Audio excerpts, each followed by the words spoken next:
ইনি তোমার বাবা? জি স্যার, আমার বাবা কিন্তু ছোটবেলা থেকে সবজি বেচে অনেক কষ্ট করে আমার এত বড় করছে স্যার। আপনাকে আমি কোথাও দেখেছি মনে হচ্ছে। আমারও তো দেখবেনি, ওই যে এই ভ্যান চালায় জায়গায় জায়গায় সবজি বিক্রি করি, এর লেগে মনে হয় দেখছে। সেটাই সেটাই, আপনার ছেলে রাতুলকে আমাদের খুব পছন্দ। মানে আপনার যদি আপত্তি না থাকে, আমার মেয়ের সঙ্গে আপনার ছেলের বিয়ে দিতে চাই আমরা। মানে আপনার কোনো আপত্তি আছে? না না না না, কোনো সমস্যা নাই, আমি যাচ্ছি। আলহামদুলিল্লাহ আলহামদুলিল্লাহ। তোমাকে আমার পছন্দ হয়েছে, কিন্তু আমার কিছু শর্ত আছে। কি শর্ত ম্যাডাম? প্রথমত, এই ম্যাডাম আপনি এসব বলা বাদ দিতে হবে। ঠিক আছে, এখন থেকে ডার্লিং কমু। এই এত দূরে যেতে বলি নাই, আমাকে নাম ধরে রাখবে। ঠিক আছে। দ্বিতীয় শর্ত, আমাকে কখনো মিথ্যে বলা যাবে না, ধোকা দেওয়া যাবে না।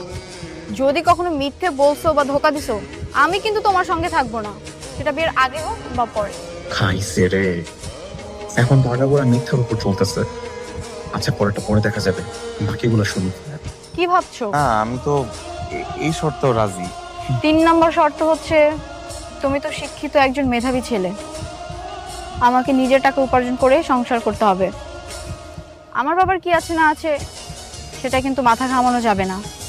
রাজি, আমি একদম রাজি। এটা তো প্রথম শর্ত হওয়া দরকার ছিল। আর কোনো শর্ত আছে? আছে, এটাই সবচেয়ে বড় শর্ত। আমাকে অনেক বেশি ভালোবাসতে হবে, অনেক বেশি মূল্যায়ন করতে হবে। ঠিক যেমন একজন দিনমজুরের ঘরে এক টুকরো হীরার মূল্য অনেক বেশি। বুঝছি, এর লেগেই আপনারা দিনমজুর খুঁজতেছেন না? তুমি তুমি এই পোশাক কেন পরেছো? বুয়া আসেনি আজকে? না, ছুটি দিয়ে দিয়েছি। কি কেমন লাগছে আমাকে? বুয়ার মতো লাগছে না?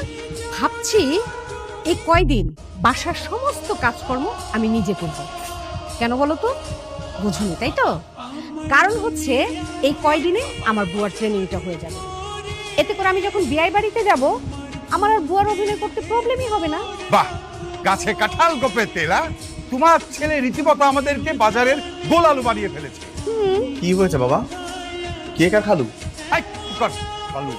আমি আলুর কথা বলছি, বাজারে আলু। তুই তো রীতিমতো আমাদেরকে বাজারে আলু বানিয়ে ফেলেছিস। যেদিকে করাচ্ছি আমরা সেদিকে করছি। তোর মাকে একেবারে কাজে বুয়া বানিয়ে ফেলেছিস, আর আমাকে অলরেডি সবজির দোকানদার বানিয়ে ফেলেছিস। আর কত কি করাবি? বাবা, আমি তোমাদের একমাত্র ছেলে, আমার জন্য কি তোমরা এইটুকু করবা না? হ্যাঁ, সেটা দেখেই তো করে যাচ্ছি। তো এরকম গোমরা মুখে করছো কেন? একটু তো মায়ের মতো হাসি খুশি থাকলেও পারো, একটু হাসো।